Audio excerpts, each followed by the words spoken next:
78 million adults and 13 million children suffer from obesity throughout the United States. On top of this, 20% of deaths in America are attributed to illnesses that are related to obesity. Obesity has become one of America's greatest killers, and something has to be done about it in order to start controlling it and reversing the effects of this epidemic. Obesity leads to a variety of different health effects and fiscal drawbacks for Americans. There are several primary suspects which greatly contribute to the high obesity rates, but there are also some potential solutions that must be implemented in order to start combating this crisis and making Americans healthier. Obesity is determined by an individual's body mass index. A body mass index compares a person's height to their weight to determine if they are in a healthy weight range.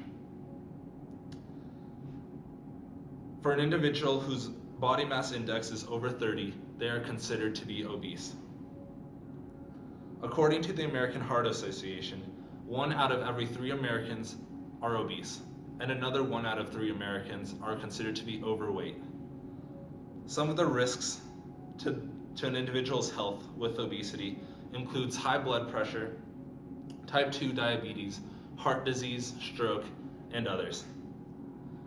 The fiscal drawbacks for Americans are that $190 billion per year are for weight-related medical bills alone. Also, according to a report by the National Institute of Health, obesity has more than doubled between 1962 and 2006 in adults aging from 20 to 74. The average American in today's society weighs 26 pounds more than they did in the 1950s. There are several main reasons that are thought to play huge roles in contributing to today's obesity epidemic. One of the most obvious reasons is the Americans' eating habits. For example, the average size of a meal for an American today is 4 times larger than the average size of a meal for Americans in the 1950s. On top of this, the foods that Americans are consuming almost every day are considered to be very unhealthy and lead to obesity.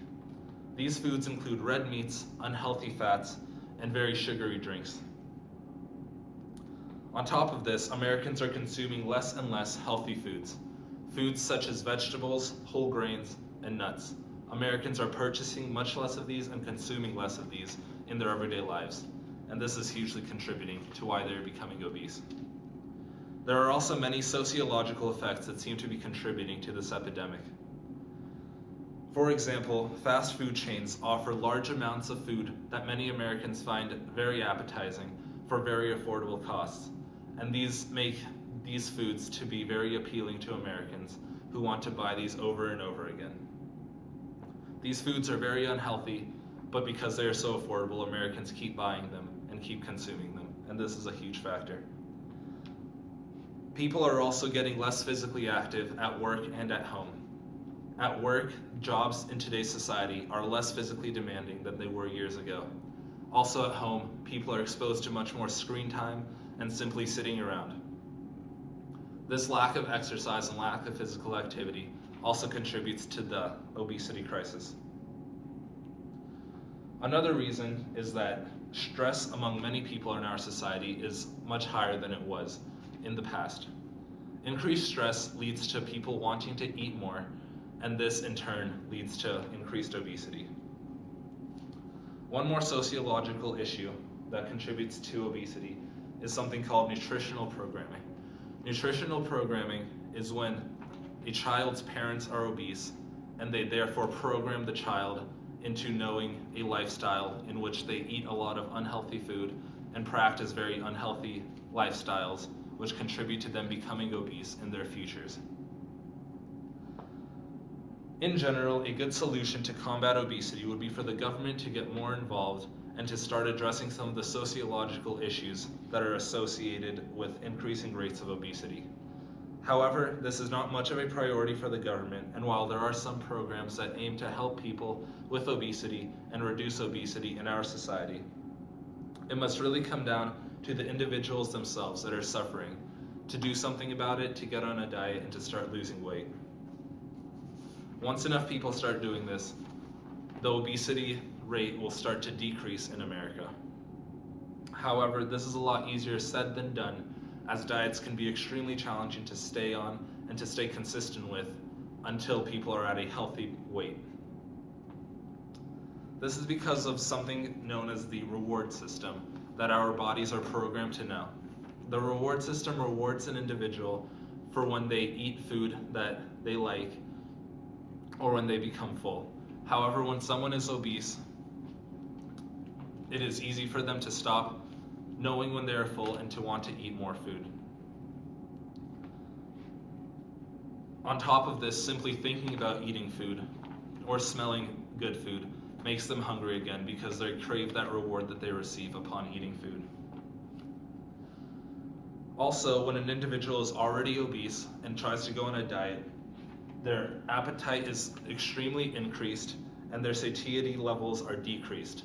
In other words, the point at which they start to feel full increases, so it takes longer for them to feel full. Stress can also increase, and as we covered before, stress is another contributing factor to obesity. So if the stress is increasing during a diet, then the people will want to eat more anyways. Trying to drop to a healthy weight from obesity can be compared psychologically to trying to quit an addiction such as alcoholism or drug abuse. Nevertheless, dieting is the most important and effective way to lose weight, and therefore it is crucial for the people that are trying to lose weight to do everything that they can to stay consistent with their dieting and to see it through. Some people think that exercising can help. However, this is wrong, as exercising only helps to keep off the weight rather than to lose the weight. There are some ways that can help people struggling with their diet, however. Some of these ways include eating more fibrous foods, as these foods are more filling, so the individual will feel full before they eat too much food. Another idea is removing and avoiding tempting and unhealthy foods from the home.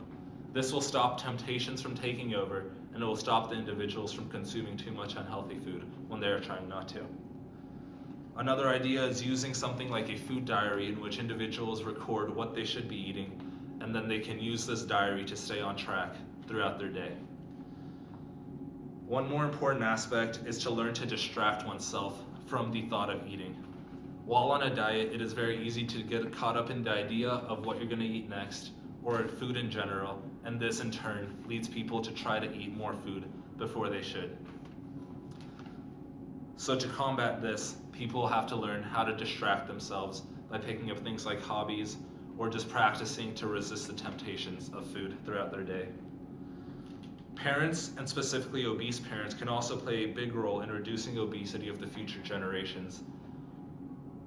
And they can do this by ensuring that their child learns a healthy lifestyle as they are growing up, and that they avoid unhealthy foods as they are growing up to get accustomed to this. And this will greatly help the rate of obesity.